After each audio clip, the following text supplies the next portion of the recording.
On blades, put the past at ease. From desert nights to arena lights. Tucks up Utah, it's time to write. Coyotes in the bind, Tempe folks said no to the bill. Dreams of a new barn, city ballots got it killed. Mullet was a shoebox, 5,000 seats packed tight. Big league team in the college rank. To another episode of Tundra Talk. Some exciting news going on today. Welcome, everybody. First of all, sitting to my side over here is Adam. Adam is your favorite hockey guy in Utah. I hope I'm your favorite hockey guy. You definitely are. And then we also have myself. I am Doug with Ice Bag Hockey Cards, and we are Tundra Talk. So I would like to welcome everybody. Second order of business, we are officially a part of the Hockey World Order Network, which we are joining the group of Icing the Blues. That's going to be the St. Louis Blues podcast. Fans of the Orange and Blue. I wonder who they're a part of. Maybe the New York Islanders? Yep. And Catfish and Crossbars, who is for the Nashville Predators. And we are the fourth one to join the group, which is Tundra Talk. So excited to be a part of them. So yeah, it's going to be huge. And one of the cool things about we are doing as of right now, which I did not get to tell you yet, so you are going to be knowing about this right now, is we are actually having a Hall of Fame inductee. We started the Hockey World Order Hall of Fame. It is on the Enforcers. This is their first group. I don't have the names in front of me, but go on to Hockey World Order on TikTok, Instagram, Facebook, X, which is formerly known as Twitter. If anybody did not know that, then I don't know which hot rock you are under. So go follow Hockey World Order. Tundra Talk will be up. It was already up on some of those, but we will also be up under their umbrella very soon. So today's topics, I want to give a shout out to my co-host here, who had a fantastic show on Anders Lee. Thank you. Can you give a little bit of a background on that? Just a quick second introduction on what you talked about with Anders. Yeah, so with the Anders Lee video, I wanted to kind of demonstrate some of the things that he was going to bring to the team. And, the best way to do so is by adding a little bit of video. So I tried to break down some video that kind of showed, his grit in front of the net for power plays, his decision making, behind the net, his decision making, where he's going to be, how he finishes. So I was happy because I learned how to do a little bit of video editing and threw a couple of clips in there, which I thought was helpful. And I've got some nice comments on it. So, yeah. Yeah. Who knows, man? I'm done with this stuff. And I'm going to be asking you to do a few more too. If you haven't checked out that video, please do go to YouTube, and it's under Tundra Talk, and you'll see the video that Adam did on Anders Lee. And it's about a 10-minute breakdown.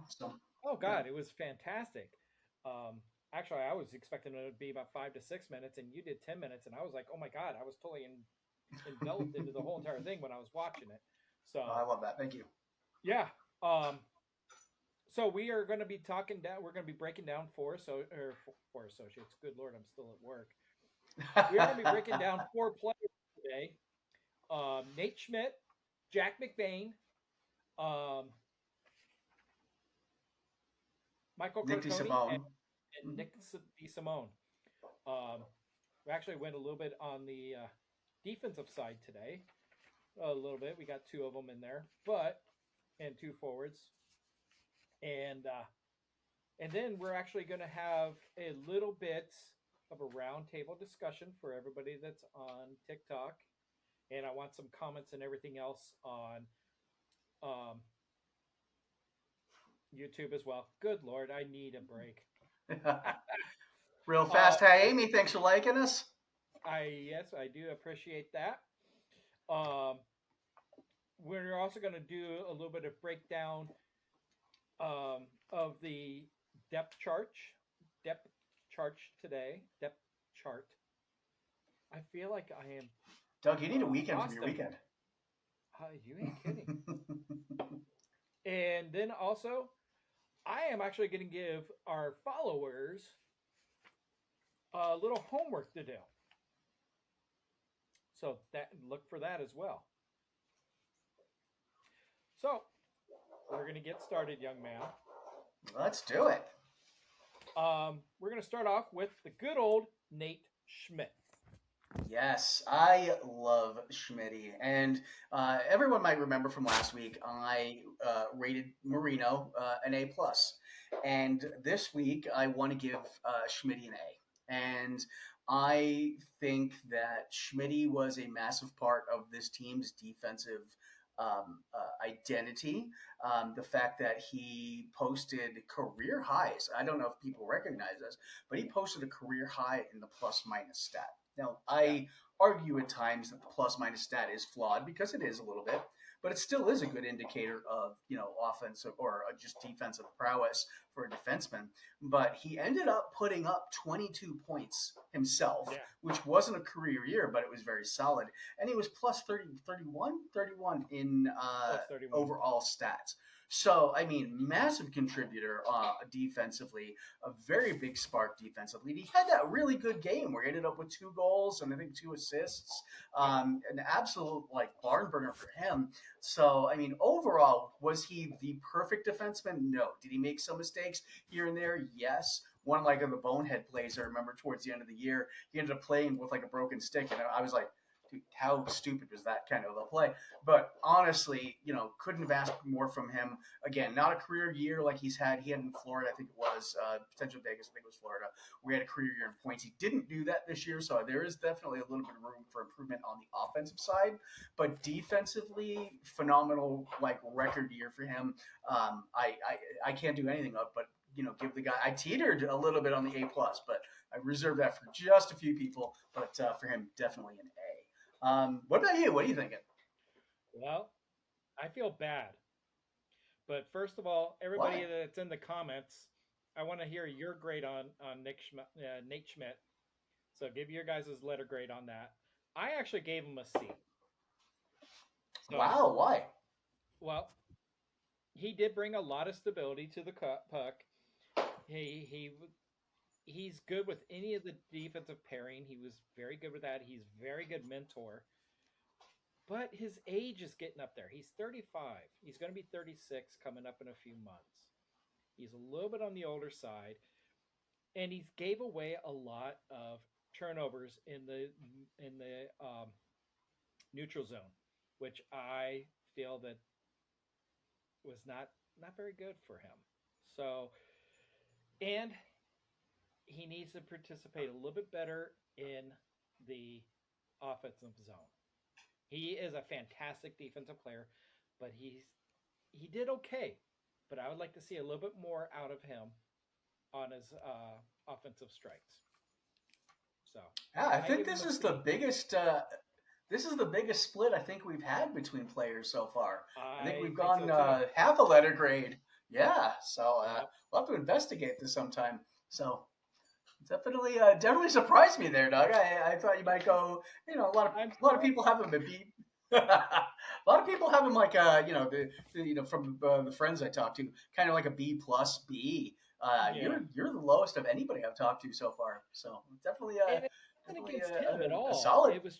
He had a good year, but age comes into play, especially with the defense, because the sweet spot for defense is anywhere between 26 and I'm not going to count Matthew Schaefer. He's a unicorn. Between 26 and 32. Defensive players play a really rough game. And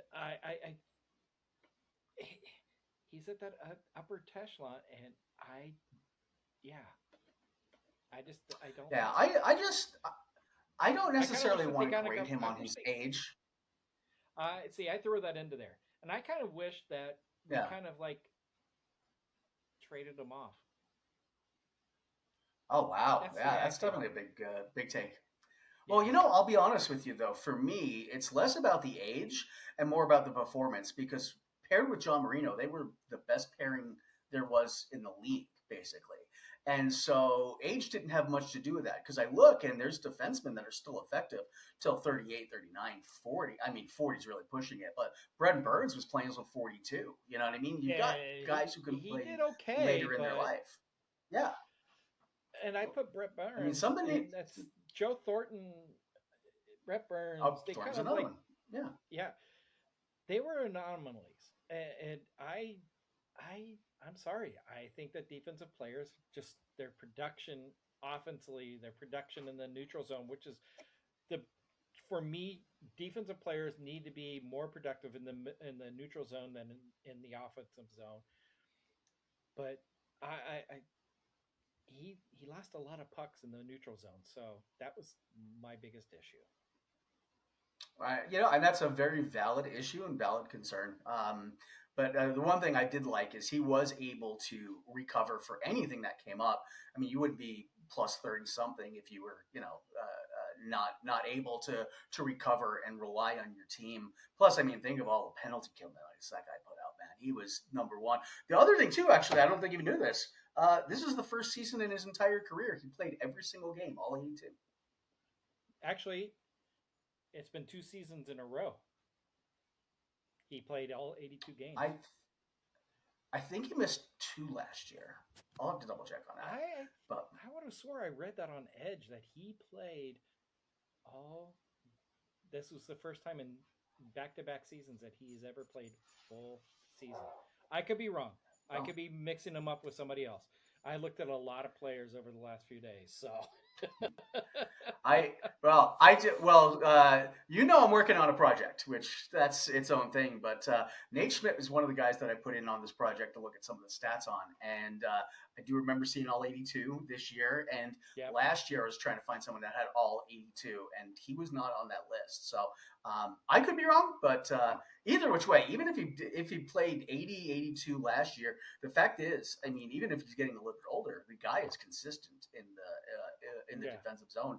You know he's going to be there. He's not going to be taking he's not going to pull a LeBron James and, oh, there's my nail, I'm out for 10 games. You know what I mean? So, right. Yeah. That's me throwing some shade at the NBA today. maybe Nate Schmidt will go to Philadelphia. I'm just saying. No, I'm just kidding. But yeah, I mean, so yeah, this is a big difference in between the 2 points, the 2 scores that we gave them. You gave him a B plus, correct? Hey, Madigan. Oh no, I gave him an A. Oh, it was an A. Okay, so you gave him an A. Yeah. Doug gave him a C. Yeah. So I guess we're even it out as a B. As a B. I'll take that. There you go. So, yeah. So let's go next. A player I think that we missed a lot in the playoffs is someone I want to talk a little bit about too today. Someone who is a big physical presence and someone I love, Jack McBain. So I want you to start off with your thoughts and let me know, what do you think of the McBain pain train? First of all, I absolutely love Jack McBain. I've been a big fan of his for many years now, and I love his playing style. But one of the things that I miss, and I think there's nobody out there that can play better offensively against the boards than Jack McBain. He is the ultimate forechecker. I mean, that's where he excels at. He's a very strong penalty killer. I remember watching a few of the games where he was just standing there getting hit by the puck going 80, 90 miles an hour. That poor guy. He is the true definition of ice bag hockey. If you guys don't know what that is, congratulations. It is somebody that steps in the front of the bag or the puck in order to block it. That's what ice bag hockey is all about. That's where I come from. That's where my name comes from. He's a big boy. He really is. But one of the things I did not like about him, again, the neutral zone. He is our worst offensive player in the neutral zone. He gives away pucks. He can't break through the line when he's on the power play. He can't stop him enough. He can't get through. He doesn't pass well enough in the neutral zone. I don't know what it is about the neutral zone. He can't do anything in the neutral zone. I don't understand. Defensive side, he's great at it. Offensive side, he's fantastic on it. But in the neutral zone, he's and also he runs into a lot of penalty issues. He runs into a Yep. lot of penalty issues. So I gave him a C. Oh, wow. Okay. I was a little bit more generous, and the reason I was a little bit more generous is I ended up giving a B. I was teetering between B and B plus. I think I settled a little bit on B, but I can be convinced to go B plus. And my reasoning behind that is Jack McBain is extraordinarily consistent. In his last 4 years, he's put up 26, 26, 25, 27, if I remember right. Right. He's averaged 26 points every year. I mean, ridiculous. So you're getting a consistent performance from him, period. You know what you're going to get points wise from him. So that's solid. But I thought what was really important for a team that had struggled on the face-offs, McBain actually turned his face-off issues around. He was over 50% this year, which is massive for a team that was struggling. 51, 52, something like that. Yeah. So even at a break-even rate, we're a team that was struggling with it all year long, I think is a net positive for us. You've touched on it. Dude is fantastic on the penalty kill. Dude, I don't know if you knew this, actually. I think he got his first shorthanded goal ever this year, too. So that was cool to see that. So is he going to be a productive offensive powerhouse? Not really. He's going to be a heavy hitter. He's going to be a board guy. He's going to complement with having Lee and Trocheck on the line. He's going to have, I think, a little bit of a reduced role in what they lean on him for on this, which is where I kind of moved him a little bit down towards the B versus the B plus. But overall, I'm happy with his progress because he played most of the games. I think he missed what 70 or he played 72 because he or 75 because he missed the last portion of the season. But up until that point, he played most of the games. But we needed him in the playoffs, and his absence against a Vegas team and his physicality is where he's got that role. That's where his importance is. So, like I said, B plus B, and I kind of settled on the B just because I feel like his role might diminish a little bit with where Lee and Trocheck are going to be coming in. But I think he's still going to be a very key piece of the team going forward. I agree. I totally agree. So everybody in the chats, what do you guys give Jack McBain? You heard ours. All right, mine was a C. Adams was a B to B plus. What would you guys give Jack McBain for the previous season? I would love to hear it all. So, let me ask you this. Yeah. Do you think next season or the season after, Jack McBain and Nate Schmidt are on the team? Nate Schmidt, no. Jack McBain, yes. Okay. The reason that I think Jack McBain stays on the team is he has the ability to play center, and that ability is one that can't be overstated with how important that is. So McBain can always slide to a 4C. I think he is a 3C position player. And I mean, the contract he signed is just team friendly. I mean, unless the team, hopefully this doesn't happen, but completely implodes and can find a deal for someone like him, I don't see him going anywhere for at least the next 2 to 3 years, and then potentially through the rest of his contract. I think McBain brings a great value for the dollar amount that he has. And I think he helps stabilize the third line. He's, again, I've crapped on Hayton before. I'm not going to do that today, but I think whatever turnover we have in the bottom six, McBain is going to be one of those pieces that are core pieces to a bottom six for the foreseeable future. So at age 31, I think he's 31. You would keep him for another 5 years? I'd keep him for another 3. Yeah, because he can be an effective fourth liner, in the mid 30s.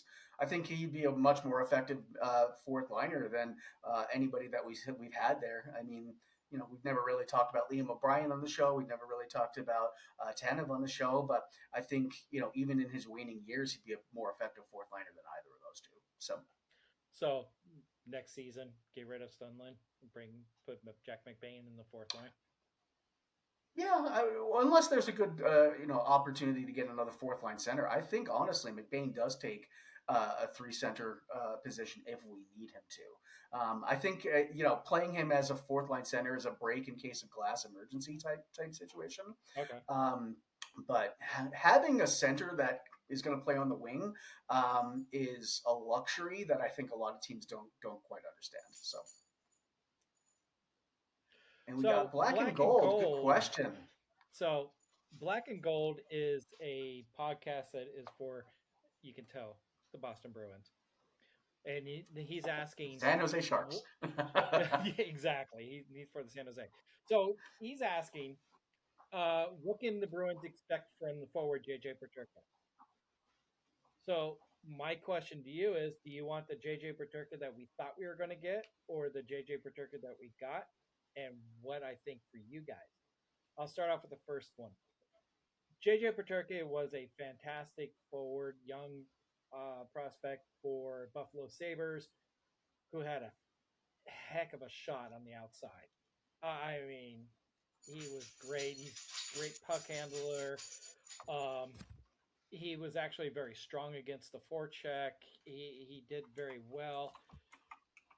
When we got him, he started out that way, but then he decided to change. And I don't know if it was us that changed him or if he changed um, against us. I don't know. But something did not mesh very well. And so his point production went really down. He did not get very he was not very friendly towards the players on the team from what I understand. Now that he's back on the East Coast, and I think he's better suited for an East Coast rather than a West Coast team. And if you've been watching hockey as long as I have, and Adam has, we all know that there's different styles of play between the East Coast and the West Coast. So I actually think that you guys got him for a hell of a deal. I think he's going to do. I'm hoping that he gets put on the line with Pasta. Those two feeding Hmm. the puck back and forth to each other. You guys are going to be hell great one liner or first line for time to come.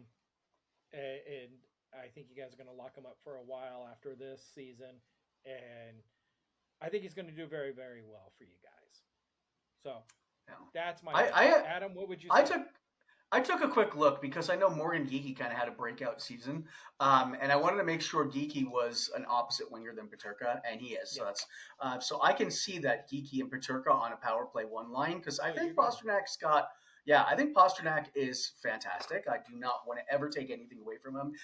He is going to be a Hall of Famer, I believe, at the end of his career. But he's also getting a little bit older, and I think he's starting to lose a little bit of a step. And I think Geeky is going to take over kind of a first line power play.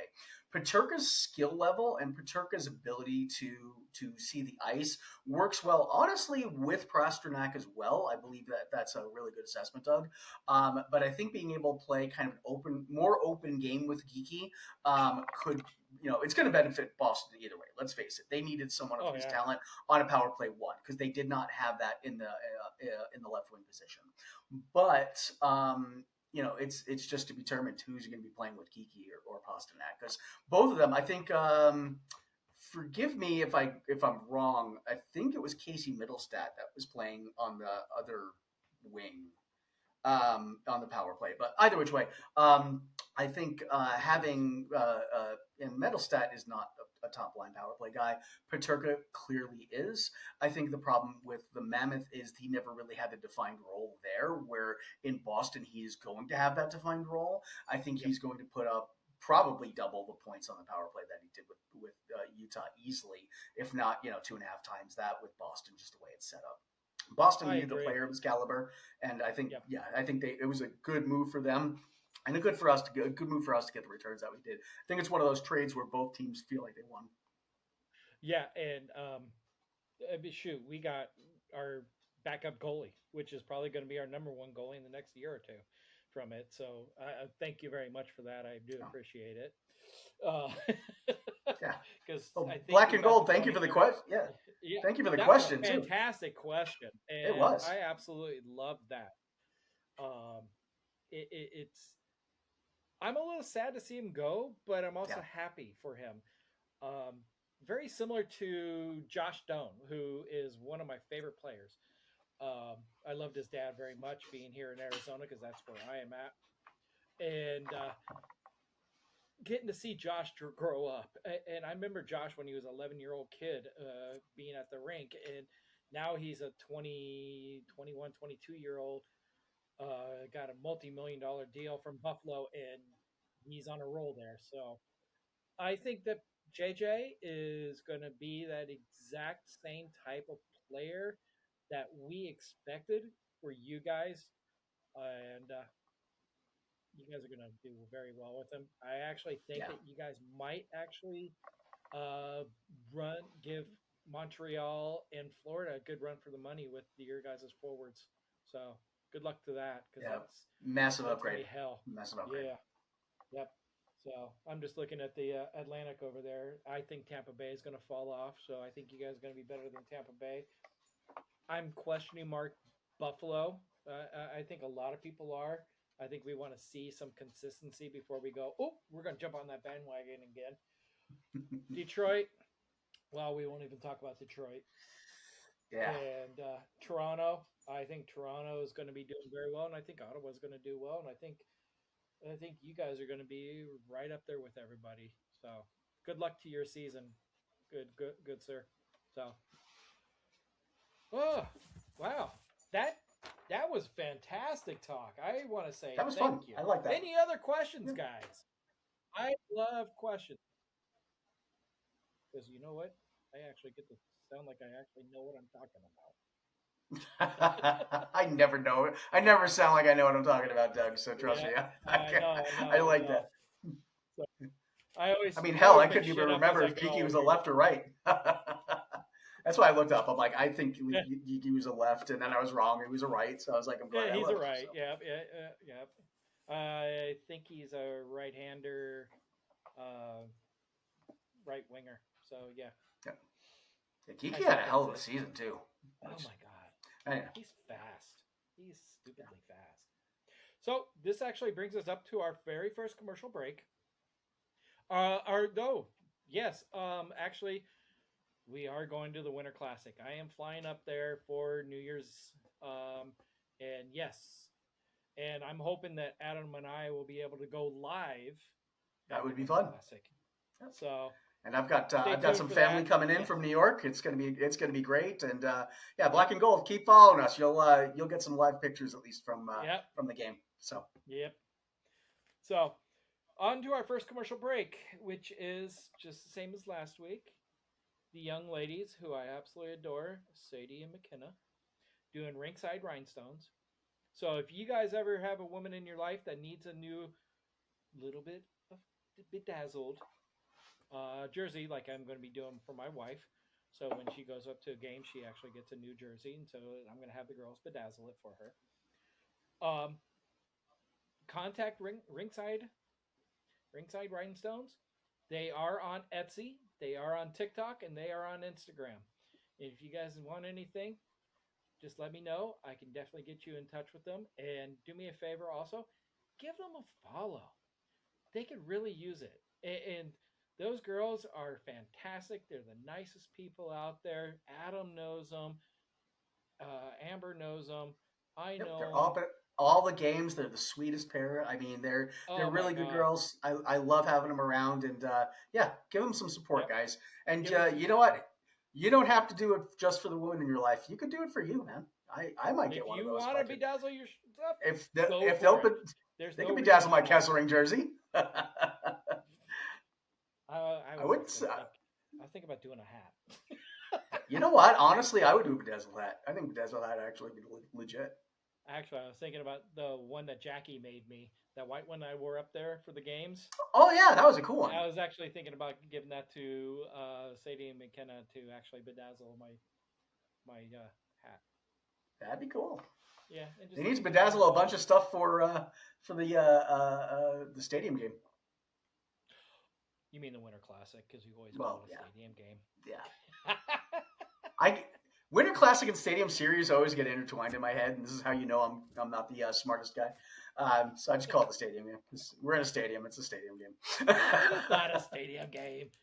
Stadium game is more like what is that? The Cowboy Stadium in Arlington, or or you Wrigley know though, I Field, or what's the yeah. Fenway Park up there? Yeah, that's to me is So go the for it. cool thing is I always consider it a stadium because I didn't know if you knew about this about me. I used to do fireworks. One of the jobs that I did on the side Oh, is I did some fireworks stuff. And when the Real Salt Lake, the soccer team, came out here, I ended up shooting the cannons when the Real Salt Lake would score. And so I did that at the stadium that we'll be doing. Yeah, it was really cool. I've never been to the stadium as a spectator, but I have been to the stadium as a vendor and as an explosives guy. So that was kind of cool. wow! I learned Yeah. something new. Mhm. Amazing Bedazzling is speaking my language. There you go, Yep. Miss Amy. Go follow them. It is Rinkside Rhinestones. You can't miss it. It is a pink logo and it says Rinkside Rhinestones. They are fantastic and they're very friendly. If you have any questions, do me a favor, ask them. They will answer you back. And also, They're awesome. Doug and Adams. I got to throw us Awesome. into that. So, Let them know we love plus, them. I can also give him hell too, because I know him personally. So, on to part two of giving us grades Yeah. or giving the players grades. Who do you want to start with? Do you want to start with the defense or offense? Um, let's go offense because we've been doing offense, defense, goalie. So I'm good starting offense. Then Mr. Michael Carcone, our little giant. All right, young man, go for it. You are up first. So I do a blog. I think people may or may not know. It was called Stalzy Stampede, and on Stalzy Stampede all year long, there were two people I talked about all year that I thought were far and above the best outperformers for the team: Michael Carcone and Kyler Yamamoto. And both of those guys, in my heart, are A pluses. I can't give him an A plus overall for Thank performance you. because I'm going to be very honest with my performance. I love the guy is, and I've said this before in the blog. I think I said this to you in person. The kid is 5'6" and he plays like he's 6'5". He's got the heart of a giant, but the body of A of little me. boy. And so Carcone, though, actually has really, really improved his game to the point that I've given him an A minus. And Holy I think shoot. that's kind of a higher rating. I think it's a higher rating than a lot of people are going to give him, but I actually have reasons for it. Number one, he really cleaned up his game. And by that, I mean, a couple of years ago, penalty minutes wise, he was at like 60 something penalty minutes over the course of the year. And he only played like 50 something games. He really cut out the penalties. He cut out the dumb penalties. He cut out the ones that were kind of momentum killers. And for that, I thought that was extremely important. Now, Oh, he I didn't agree. hit yeah, 100%. He didn't hit career highs or season highs in point totals. He had better point totals in Arizona. He ended up, or better goal totals. He ended up with 21 goals, I think the year before, 2 years before you guys came to Utah. So he topped that 20 goal mark. He didn't do that this year. So his goal, he never hit his peak on goals, but he did hit career totals in points. So he actually had 19 goals, I believe it, or 16 goals and 15 assists. So it was either 15 goals, 16 goals, or whatever it was on the opposite on the assists. 31 So points he total. actually, yeah, so 31 total, pretty split on the assists Yeah. and the goals. Very consistent though, and I thought that was really good. He improved each line that he was on. But at the end of the day, there are limitations to his game. He is a smaller guy. Laying the hits takes a bigger toll on him than other players. He does have a little bit of weakness to his defense. But for what the expectations for Carcone were coming in this year, which to me was third line, maybe fourth line, maybe fill in, put in 50 games. The fact that he ended up putting in 76, 78 games, whatever it was, he ended up playing high 70s in the games. He actually had decent point production, and he didn't actively cost games by bad penalties. He far exceeded my expectations. Like I said, in my heart, he's an A plus. Realistically, when I look at his game and put that little bit of a bias aside, I really think high B plus, low A minus, and I settled on a low A minus. Well, I went a totally different route.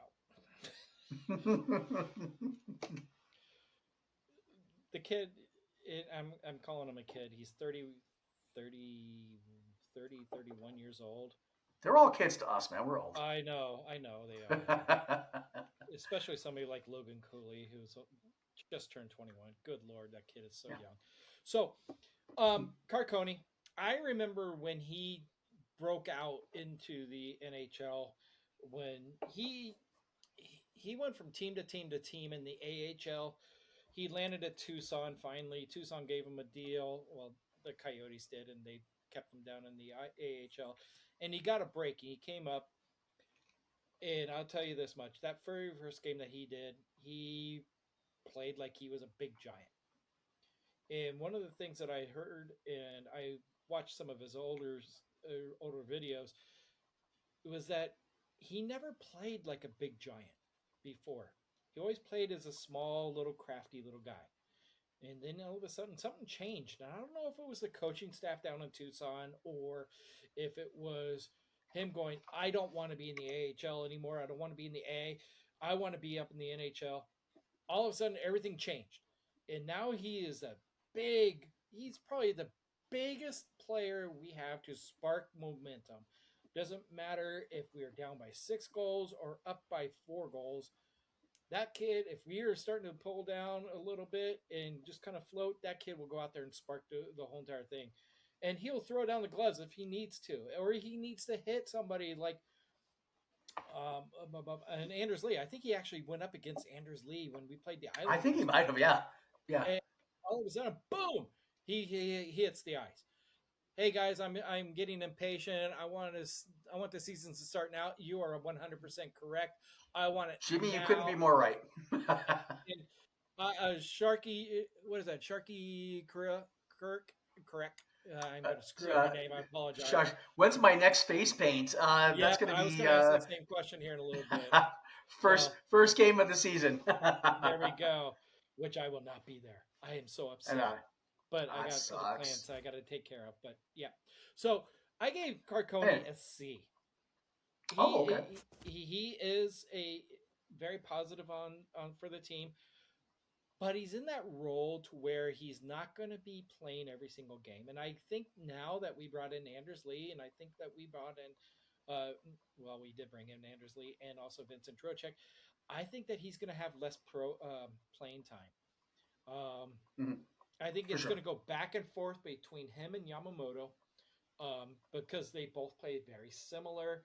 They're both the kind of smaller guys that like to think that they're big giants and go after hit people. So I think that his role is going to diminish a little bit, and I think that I think that he needs to play more of an offensive role. Yes, he had 31 points in basically just under half a point a game average.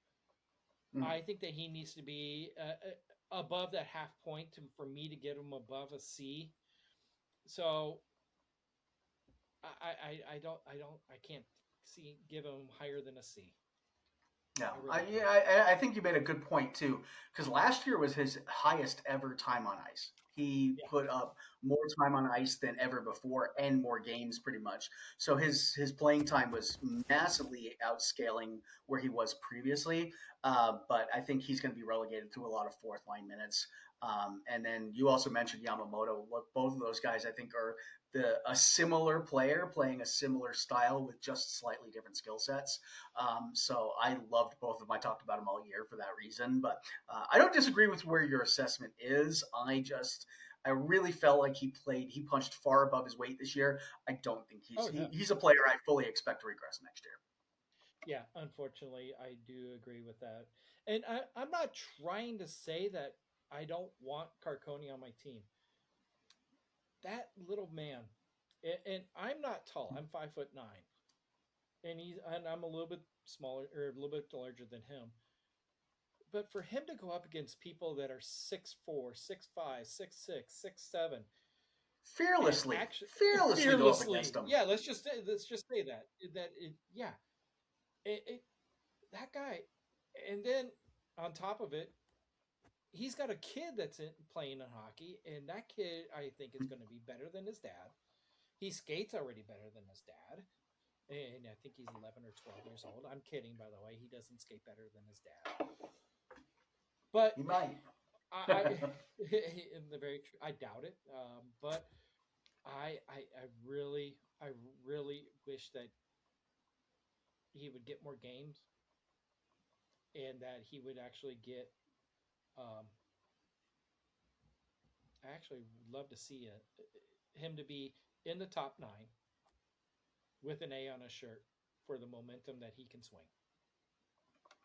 I love the guy, man. I think he brings a lot of heart, and so yeah, I agree, that's one of those and things you can't put knowing a his dollar sign history on. too. Yeah, Yeah, when you know his history and how much time he spent in the A, he's only been in the NHL for 4 years. I know. I thought he was going to be. It seems like he's had a longer career, He but when I was has, looking back on it, he but it's a all in longer the career, A. but in the A. Yep, exactly. Yeah. So So I I don't want his time to diminish at all, but I know it will be just for the simple fact of what we the brought in. necessity. Yeah, Yeah. yeah. So, but Well, I will you always know, love Carcone. yeah, same. I think, especially after last year, because he had problems last year. There were a lot of bad feelings about reduced playing time and whatnot, and I think he got that opportunity. He made the most of it, and I think not only did he make the most of it, he really was a better locker room presence than last. That's why, like I said, for me, I think I went a little bit higher overall in my rating with him because everything from him improved year over year. Oh yeah, Again, for being a small guy playing as heavy and big as he did, there's nothing, I mean, in my heart, again, A plus, just yeah. for where he is. So, If but Lawson Krause could just get a little bit of that momentum, Lawson Krause would be so much bigger of a player. if Lawson Krause and Michael Carcone could get their brains switched in how they play, Lawson Krause would be breaking glass the way he throws hits. But I think you have to have all kinds on the team, and having a little guy, in a way, he's like a Liam O'Brien. What would O'Brien brought in little bits of doses was, when there were big hits, Brian was there, but he couldn't sustain it. He was there for a very, very limited time, where Carcone brought that not every game, but a Yeah, lot of games. So yeah. So first of all, I want to say thank you everybody on TikTok over here liking the show. We do appreciate that. Make sure you do and for the share it. comments, Yes, and thank you for the make sure comments. that you keep commenting. Um, yeah, we'd love to see that because that that gets us excited. So Yeah, I love talking about what you guys like. So exactly. So let's go off to our last guy, yeah, Nick so DeSimone. I would love to hear what you think about Nick DeSimone.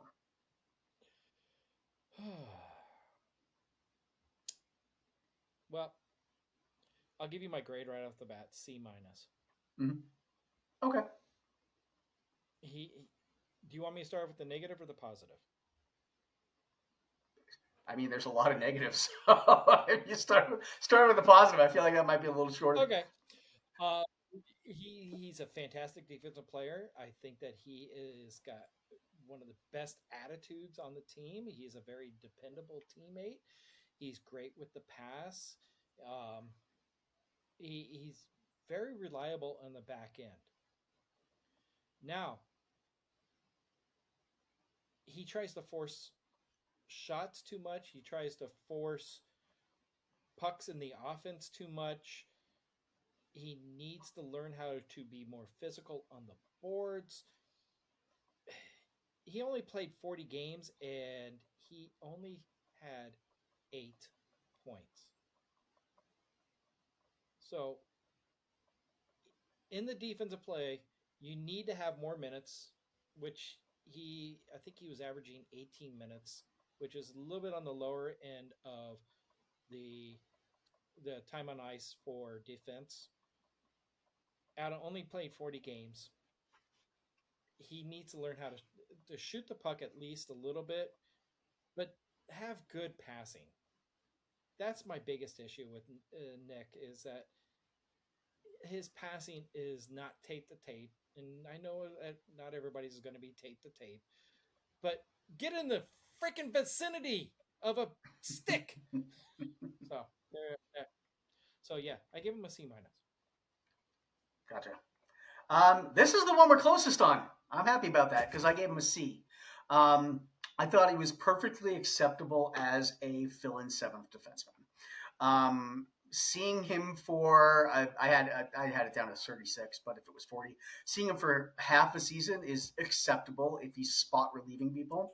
Seeing him as a low third pairing guy in case of injury is perfectly acceptable. But I don't want them relying on him for too many minutes. And to your point, I think the decision making was a little bit spotty. Now we haven't talked about Sean Durzi. Sean Durzi is no longer on the team. But there were times where my biggest issues with Sean Durzi were my same biggest issues with Desimoe, but Desimoe did not have the upside that Durzi had. So for me, if we were going to grade Durzi, I was going to grade Durzi as kind of a B minus. Desimoe to me is budget Durzi with the same problems with less upside.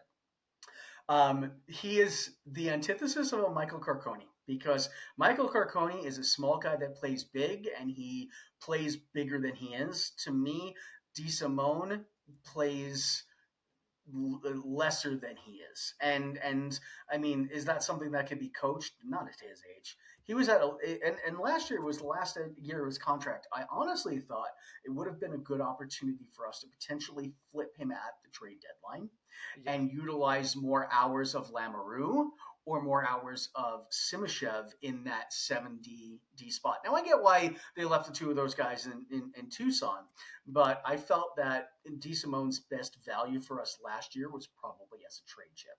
And he wasn't used that way. And again, it's perfectly fine. You're not going to have superstars in every single piece of your organization. And was he serviceable? Yes. Is he someone I want to rely on? No. No, not at all. Ben, welcome to the group. I do appreciate you jumping on. Ben is Blues and Chiefs, by the way. He is also a part of the Hockey World Order.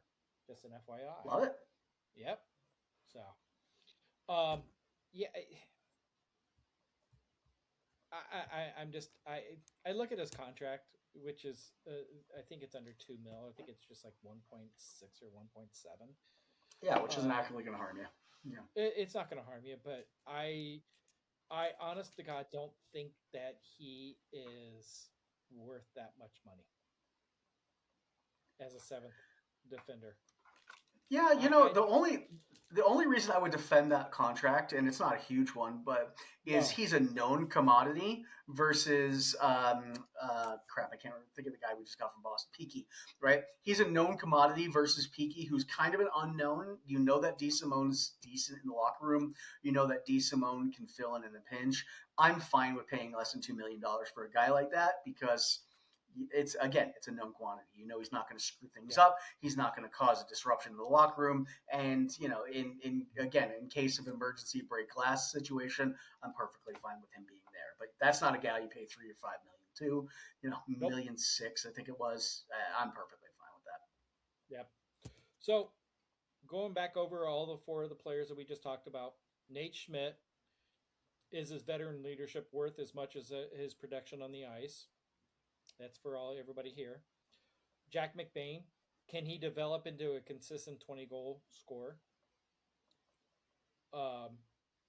Michael Carcone, is he best suited as a third-line scorer or a fourth-line energy player? And does he have a long-term? Nick Desimoe, does he have a long-term with the Mammoth? Or is he going to be a trade commodity come March 1st? Let's start off with Nate Schmidt.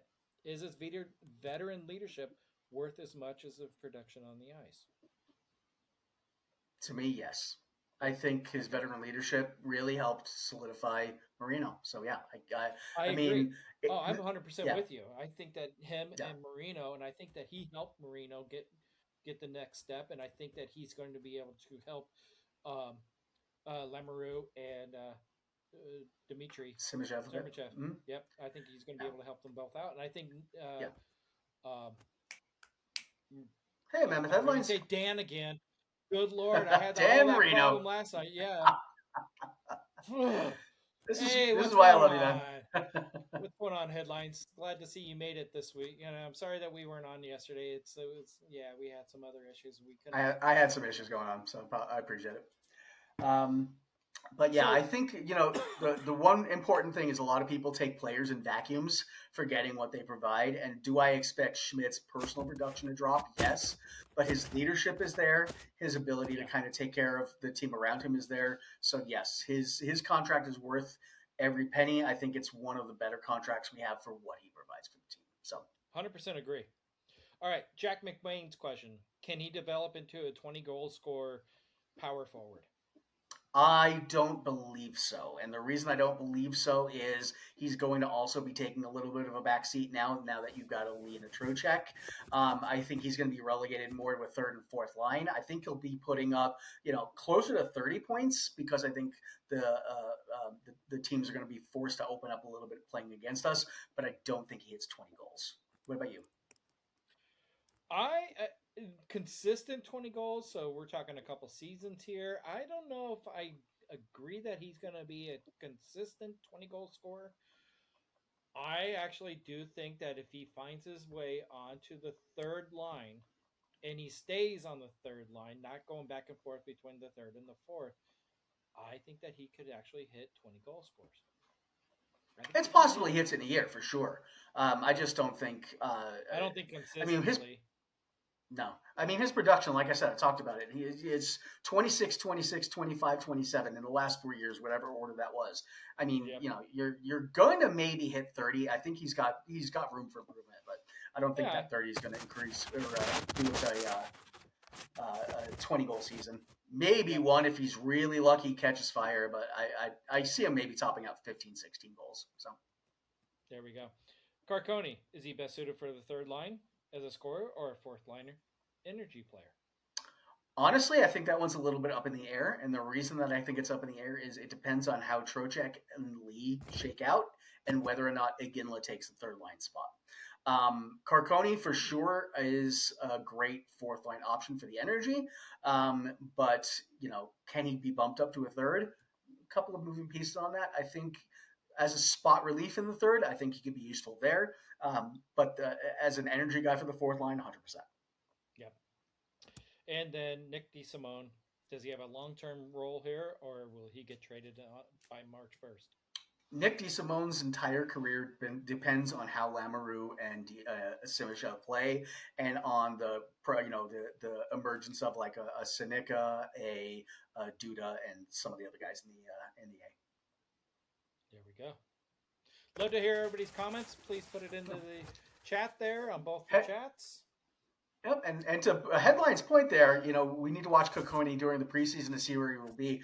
I think honestly, I don't disagree with that statement, but I think it's predicated a little bit more on where Trocheck plays, where Lee plays, and where Ginla plays, because I think those three pieces are I don't want to say better than him because I think that's kind of a rude way to say that, but I think they're more impactful for what they've been brought in to do that.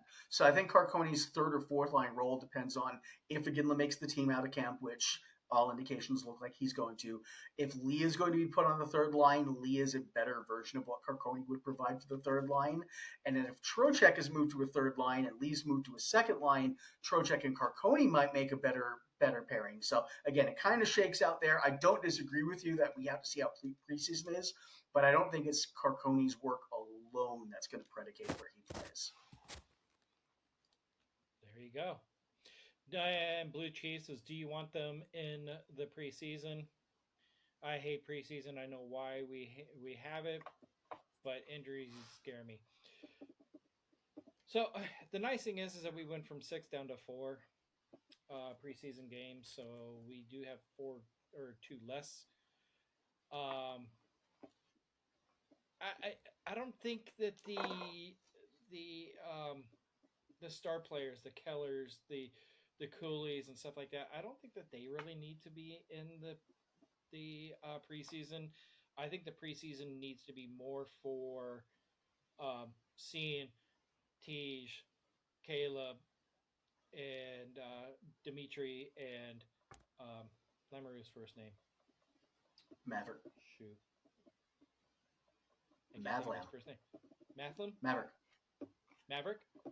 That's Mm-hmm. right. It Like is gas Maverick. stations. Yep, Maverick. Mm-hmm. Mavik. I think it is. Yeah, I should never I forget think that. I think It's of my him as gas grandson's stations. name. Oh, good lord, it's my There you go. grandson's name. Ooh, I'm surprised he's not. I'm glad he's not on here.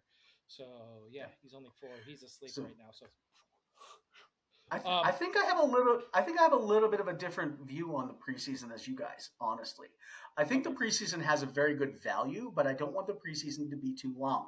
So I think moving down to 4 games is an ideal situation because you do want to see what the kids have. Because training camp is training camp, and that's great. But you need to see what the kids have in live games. But you also want to see what kind of chemistry they may be able to develop with a Keller, with a Schmaltz, with a, you know what I mean. So I think there is a value to having a limited number of preseason games. I echo your sentiment. It does concern me about injuries, but injuries can happen at any point. I would rather those.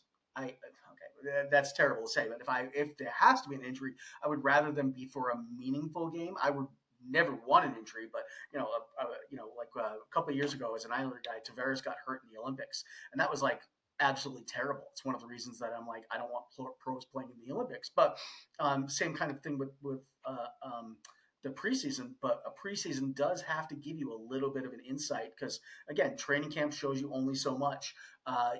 Drills show you only so much. Having them some sort of a game situation, even if it's not if it's an 80% game, you still get a good feel for it. So I think the move to a 4 game preseason was actually probably the best of both worlds. But yeah, I just it's a necessary evil in my mind. So I don't know if you just saw this or not from headline. Caleb Desimoe just left the Denoye being USA hurt, game. He was hurt. yeah, I Um, saw something about that. I didn't really look into it too much, yeah, but I will be that's honest with you, and scary. I think I've said this before on here, and with some of my other friends. Denoye is not going to be playing this year. No, At any clip, he might get a couple of games. So, will this stunt his development? It might a little bit, but I don't think it's going to affect the team at all. I think Denoye is going to be a 27-28 or a 28-20, 28-29 for sure, 27-28 up in the air. So, I mean, I hope it's not serious. I never want to see an injury anywhere. I hope you guys know that. But no, if something's going to happen, I don't really think it's going to derail his career or his trajectory too much, if at all. Especially because last year, I mean, he had that wrist surgery, and yeah, that didn't really sideline his career either. But when I went to the kids game, early July, I watched him firsthand, and I'm like, yeah, he's got work to do. He still has work to do. It's not like if let's just say a Marino or a Schmidt or somebody who is going to be established on the team ends up getting hurt in the offseason. That's going to affect you. Denoye is where he's at. That's my no. thought. So we're coming up to our second commercial break. This one is actually very special for a couple different reasons. One, Slackers memorabilia. They are out of Meridian, Idaho. Do me a favor, Slackers memorabilia. Go follow them on TikTok. Um, but they actually sent down a couple of uh, stuff, and one of the ones that they sent down was a package for me to give away. So everybody that's on here, everybody that's on YouTube, um, comment who your favorite Mammoth player is, and give the reasoning why. Not on here, not on TikTok. Do it in my comments. Do it in on Adams and my TikTok, and And also the YouTube. on here on YouTube.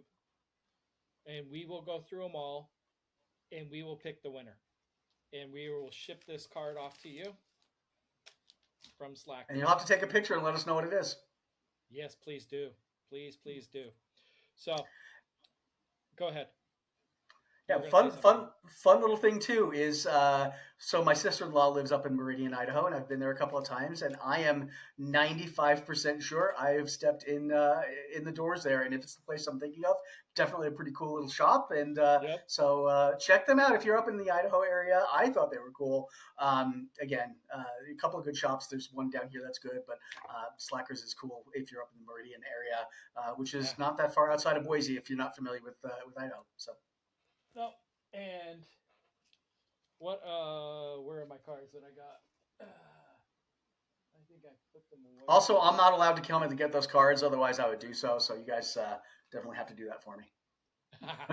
um, I did get a Clayton Keller one, and I also got one of our prospects that we got, Vintech, Vinitech, I think it is. I'll have to take a look later. So, give a shout out or give a follow to them. They are fantastic. So, we are going on to our little last part here. And that is which player is the most important player to the Utah Mammoths depth chart? Go ahead, Adam. That is a very good question. Honestly, I'm thinking a Carcone might be one of the better ones, and the reason for that is you can slide him in a lot of different areas. Now, I think Kraus would be one of the ones on the depth chart, but I don't see Kraus kind of sliding anywhere from first, maybe third. But Carcone, Yamamoto. Let me kind of put them as a 1A 1B. They slide second, third, and fourth lines. So I think from a depth chart point of view, and we're looking kind of as a player that can kind of play anywhere, I would put them as one of the more important ones. I think there's a lot of good pieces that could fit in that question, but again, Carcone and Yamamoto, very similar player. I think one or the other could be important to them just because of the versatility that they can provide. So, in the chats here on both the TikTok and also on YouTube, which player on the Utah Mammoth depth chart is going to be the most important for Utah Mammoth this year? So, I went a little bit different of a route, and I actually went with Mackenzie Weegar. Oh, okay. What do you think? What's your thought behind that? One of the things that we needed to do this season was to upgrade our defense a little bit. We had an okay defense, but when we brought in Mackenzie and from Calgary, I think that really stepped up the defense tenfold. And now that he's been with the team a little bit longer, and I think that he is actually going to bring that defense up one more level, kind of like what he did there in Calgary. Calgary actually had a very good defense. And Wolf actually very much appreciated him being in front of him. So I think that Mackenzie Weegar is going to be the most important player on the Utah depth chart for the time on ice, penalty kill, and also keeping the 5-on-5 equal. All right, I like that. I don't disagree with you from the defensive side. I think, yeah, I don't disagree with the Uyghur being kind of the most important piece this year, at least figuring out where he's going to be. Hi, Iron Wolf. Thanks for joining us. And Mammoth Headlines, really fast. I don't know if you know that I do a written blog. I do something called Salty Stampede. And on Salty Stampede, if you want to go, I recapped every single game that I physically could. Every single game that Yamamoto didn't play, I said Yamamoto needed to play. And every single game Yamamoto played, I said, this is the stats and this is why Yamamoto needed to play. To me, Carcone and Yamamoto are A-pluses in my heart. I thought both of them were the best player on the ice, at least in spirit, in almost every single game this year. So you and I are kindred spirits in how we feel on that. So, Iron Wolf, welcome from the wonderful town of Boston, the B-Town. And your family's from Salt Lake. Congratulations. One of us is in Salt Lake. I am not. If you could take a look behind me, you'll So see a Iron Wolf. little coyote right there.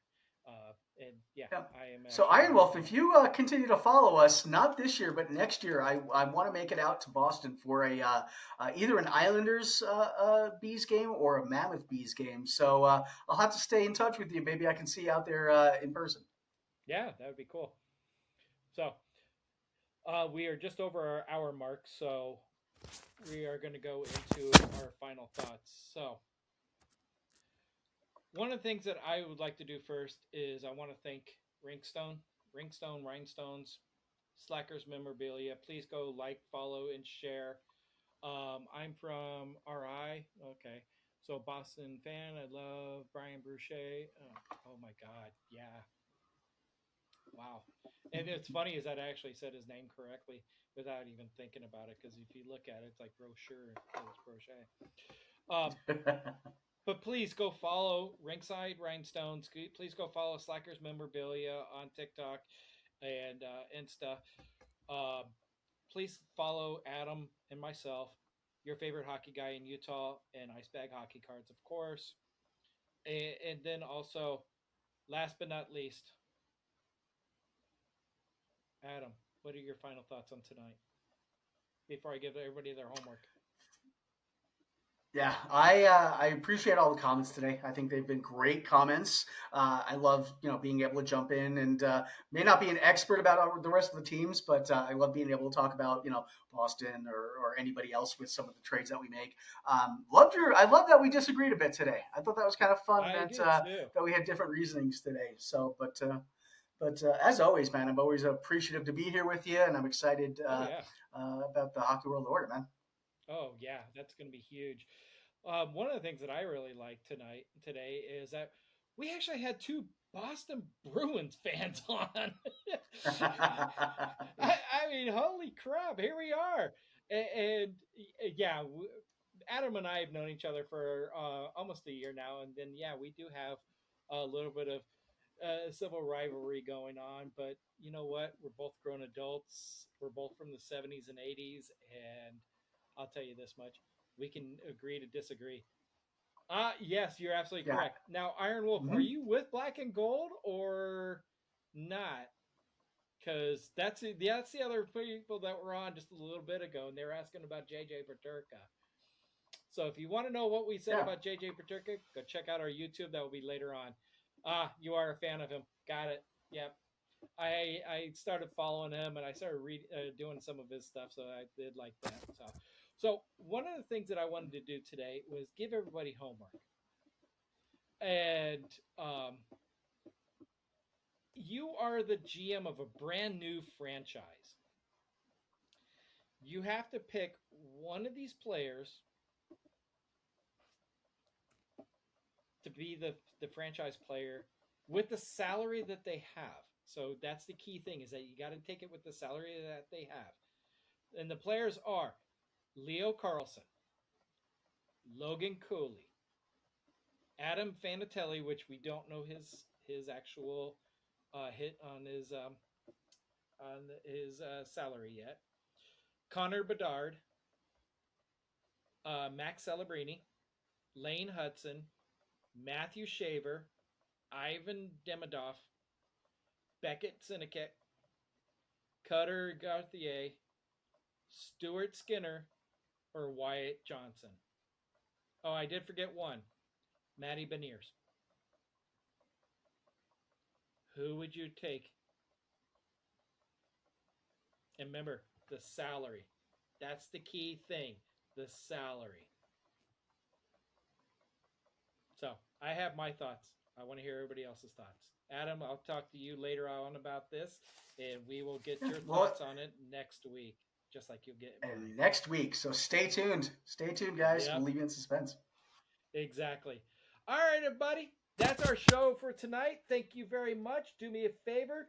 Go and follow us on TikTok and also on YouTube. Follow us individually. Follow Hockey World Order. Don't forget to vote for your Hall of Fame.